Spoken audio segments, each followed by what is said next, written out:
Happy Sunday, guys. This week, we're going to be studying about the 7 deadly sins. And today, we're going to be studying about the sin of pride. And pride, in my opinion, is one of the more dangerous ones because it's really hard to avoid. And pride can often lead to destruction, as stated in Proverbs 16. Also in James 4:6, it says that God will not give pride people anything. Instead, the humble people will receive his grace. And so what this is saying is that pride is detrimental toward humans. It can cause lack of growth. It can also cause someone's self-awareness to be destroyed. Because as it says in Proverbs, pride comes before destruction. Stay strong, guys. Don't be prideful. God bless y'all.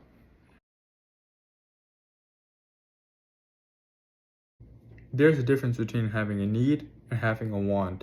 A want is when it gets greedy, and greed is one of the 7 deadly sins. In Ecclesiastes 5:10, God tells us that he who loves money will not be satisfied with money, and nor will he be satisfied with what his income is, and it will all be his vanity.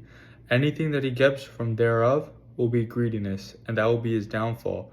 If you're too greedy with something, that will become your downfall.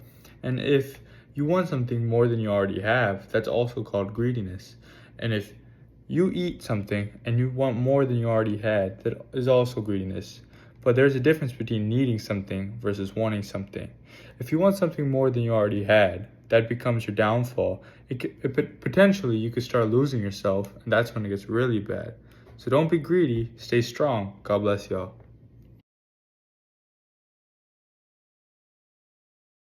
It's pretty late at night, but it's never too late to explain God's word.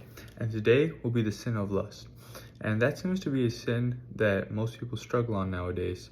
In Proverbs 6, it explicitly puts detail into how lust destroys people's lives. And it actually says lust will destroy. And you can't put out fire with more fire.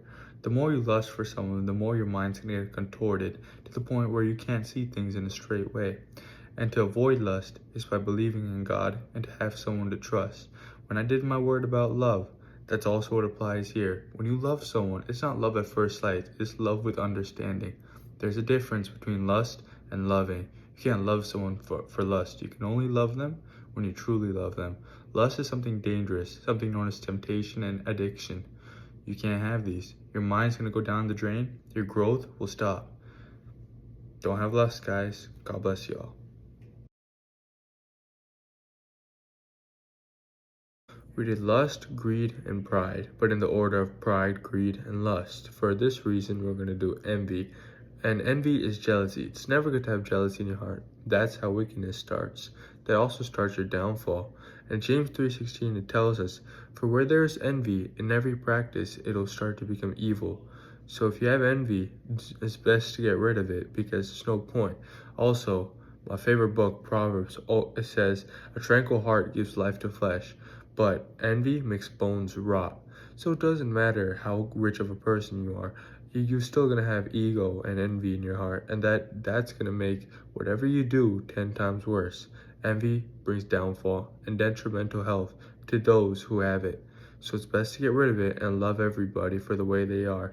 And if you can't get that good, just get good. It's that easy. Anyways, stay strong. God bless y'all. Good night.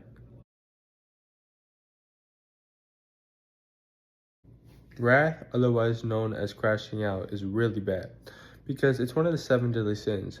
And although it's one of the 7 deadly sins, it means you can't control your anger. You can't control your frustration. In Ephesians 26-27, or Ephesians 4, verses 26-27, it says, be angry, but do not sin. And if you sin while being angry, you end up hurting people. And that's against what God's telling us to do. God always loves us. In in John, it tells us to be slow to anger and abounding in love. And you can be angry, but don't end up hurting someone just for your own satisfaction. You can be angry if someone says something about you, but just know that we do so many things against God, yet he still loves us and doesn't seem to get mad at us because he's forgiving. And the max we can do is forgive them. We don't want to hurt them. That's against everything. But do what's right. Don't be dumb. God bless y'all.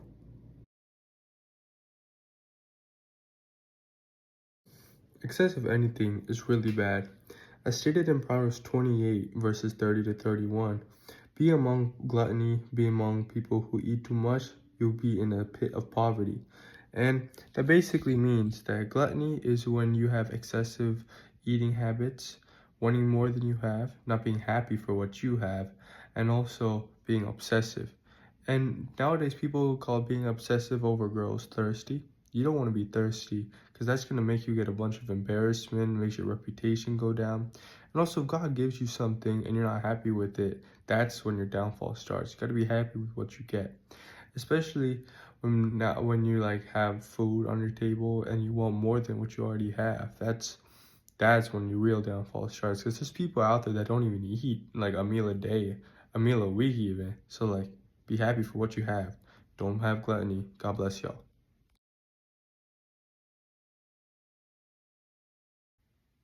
Seventh day, final sin. We made it, guys. Well, today, the final sin is going to be sloth. Sloth is just being lazy. Like, don't be lazy. That's pretty self-explanatory. But for further detail, in Proverbs 6, 6 to 8, once again, my favorite book, it says, don't be a sluggard, as you would be like ants, and ants have no ruler. And since you can only serve one ruler, which is God, but you have to work hard in life to get things. You can't just expect it to come to your hands. I know I said before, if you obsess over anything, it's bad, but obsess over your dreams, your goals, higher achievements. If you're satisfied for what you have, and you yourself knows that it isn't good enough, then keep on going, keep on pushing until you reach that goal. God will provide if he sees you working hard. If you take the easy way out in things, everything's just going to make you have poverty. That's not what we want in life. We just got to work hard, believe in God, do good in life. Find your purpose. Have a good day, y'all. God bless you guys.